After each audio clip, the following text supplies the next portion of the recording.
pessoas vão falar sobre essa situação, que alguns aspectos lembra o apartheid na África do Sul, o massacre de Soweto, por exemplo. Em alguns aspectos lembra o colonialismo britânico na Índia, o colonialismo belga no Congo, o massacre de Amritsar na Índia, né, que o imperialismo britânico cometeu contra aquele povo, contra a luta de Gandhi e de tantas outras pessoas pela libertação. E vão falar também de aspectos que lembram o gueto de Varsóvia, em que o nazismo, essa ideologia racista e supremacista, cometeu contra o povo judeu, como parte de um holocausto que assassinou 6 milhões de judeus, e que é um absurdo na história, né? Os campos de concentração não tinham só judeus, tinham comunistas, tinham pessoas LGBT, tinham cadeirantes, tinham uma série de outras pessoas, né? Mas o povo judeu foi o que mais sofreu nesse sentido do holocausto, né? Na Segunda Guerra também morreram milhões de soviéticos também, né? Foi de longe o exército que mais foi morto, mais perda de vidas também na Segunda Guerra. Mas... E isso é muito louco pra mim, sabe? Você fala assim, pô, o povo que sofreu um genocídio, né, hoje ele é acusado de cometer genocídio, assim, sabe? Mas isso não é uma entra na minha cabeça isso semelhanças aí. em campos. Vamos pensar em Gaza como se fosse um campo de concentração. Sabe, até nas mesmas práticas. Sim. Não é na mesma são mesmas práticas, que poderia ser em massa. Não. Mas é importante que a gente diga que não é o mesmo povo. Eu não gosto muito daquela ideia que eu ouço muito o povo falando assim, o povo judeu não aprendeu com o Holocausto. Porque não é o povo judeu que está executando esse genocídio. É o sionismo. Essa ideologia racista e supremacista, como o nazismo era uma ideologia racista e supremacista, que se apossou de um Estado nacional desde a sua criação. O sionismo está por trás da criação do Estado de Israel como ele foi, da resolução, da promessa do Império Britânico para eles em 1917, da resolução da ONU em 1947 pegando a maior parte do Estado, da independência em 1948, do massacre ao povo palestino e a Nakba, depois da Guerra dos 6 Dias, depois de todos os processos, né, da construção do muro em 2002 na Cisjordânia, do cerco a Gaza em 2005, 2006, 2007... Tudo isso é o sionismo, não é o povo judeu. Então, não dá pra gente dizer que o povo judeu não aprendeu com o Holocausto. Não, com certeza o povo judeu é vítima do sionismo também. As pessoas estão sendo presas em Tel Aviv por protestar. Foram pra casa do Netanyahu, pra frente da casa do Netanyahu, falar: você não quer salvar os nossos reféns, você tá bombardeando todo mundo, você tá matando todo mundo. Como é que você tá falando? Isso aconteceu lá? Sim. Foram presos essas pessoas? Não só em Tel Aviv, em Jerusalém também, em Haifa, em todos os lugares. E fora do Estado de Israel também, em tantos lugares do mundo.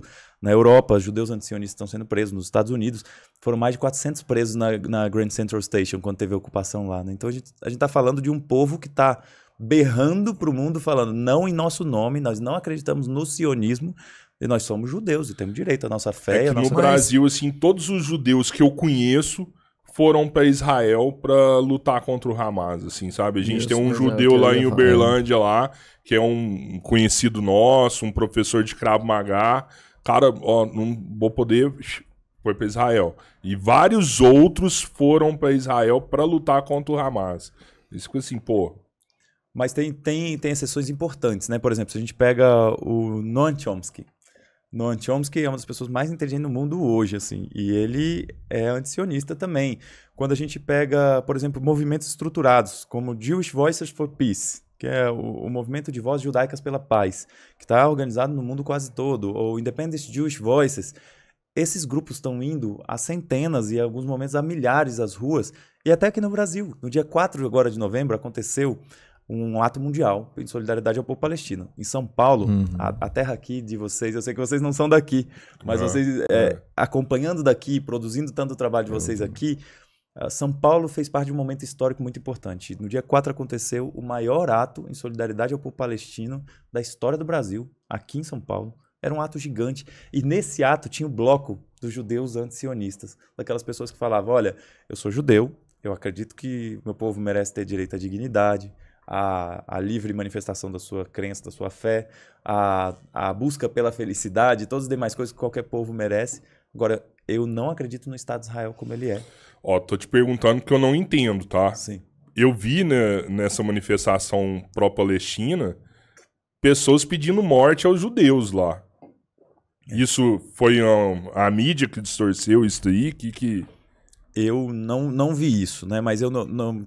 Portanto, eu não vou dizer nem que aconteceu ou que não aconteceu. Eu sei que eu não vi. Mas eu tenho visto, tanto em setores, por exemplo, quando a gente pega fotos ou vídeos de acampamentos militares onde a galera está comemorando que em Gaza não tem energia, que vão bombardear o hospital de Al-Shifa, a gente vai vendo uma propaganda de guerra levando as pessoas ao extremo e ao limite, que as pessoas aceitam boa parte das coisas erradas. Nos Estados Unidos, quando o governo de George W. Bush queria que as pessoas concordassem com a invasão do Iraque, não só as mentiras das armas de destruição em massa foram feitas com a cumplicidade de todos os veículos da imprensa. Todos falavam naquele momento que o Iraque tinha armas de destruição em massa, que obviamente era uma mentira e que depois publicavam em todas as primeiras páginas, depois, anos depois de 10 anos terem assassinado mais de 650 mil civis no Iraque, eles botam lá na segunda página, no fim não encontramos armas de destruição em massa. Ninguém viu isso. Não tinha bomba atômica. Era falso, era uma mentira. Mas não só isso, cara. Todo dia tinha uma nova ameaça. Então era o antrax, e era ameaça de bombas nos prédios, ameaça de bomba nas escolas. Eles tentaram botar a população sob pânico, para que sob pânico as pessoas aceitem qualquer coisa. Então é um pouco disso a dinâmica de Israel. Quando eu estive lá, cara, era uma lógica, uma dinâmica tão estranha de que as pessoas eram tratadas assim. O pânico que é tocar a sirene e você ter que descer correndo para um bunker, né? Desde o dia 7 de outubro, o que o Estado de Israel tem feito é isso, assim. Solta a bateria antiaérea nas cidades israelenses e bota o povo para descer para o bunker. As pessoas ficam aterrorizadas lá e falando do incômodo terrível que é isso. Agora, em 23 anos, foram jogados de Gaza em direção às cidades israelenses mais ou menos 36 mil foguetes e morteiros. Esses 36 mil foguetes morteiros mataram 69 pessoas em 23 anos. Se tivesse matado uma, já era ruim, né? Porque ninguém quer sofrimento civil. Mas mataram 69. É um pouco desproporcional. O terror que eles fazem sobre os tais foguetes, sendo que tem um sistema de bateria antiaérea mais avançado do mundo, que é o Iron Dome, e o nível que eles tratam para, com base nisso, nos foguetes e o receio dos foguetes e os ataques, eles jogarem uma bomba e meia de Hiroshima sobre Gaza em 35 dias. Então, em um único dia, durante todos os 35 dias, em um único dia, Israel matou mais do que 23 anos de foguetes artesanais, a maioria artesanal, jogado pelas forças de resistência de Gaza contra as cidades israelenses.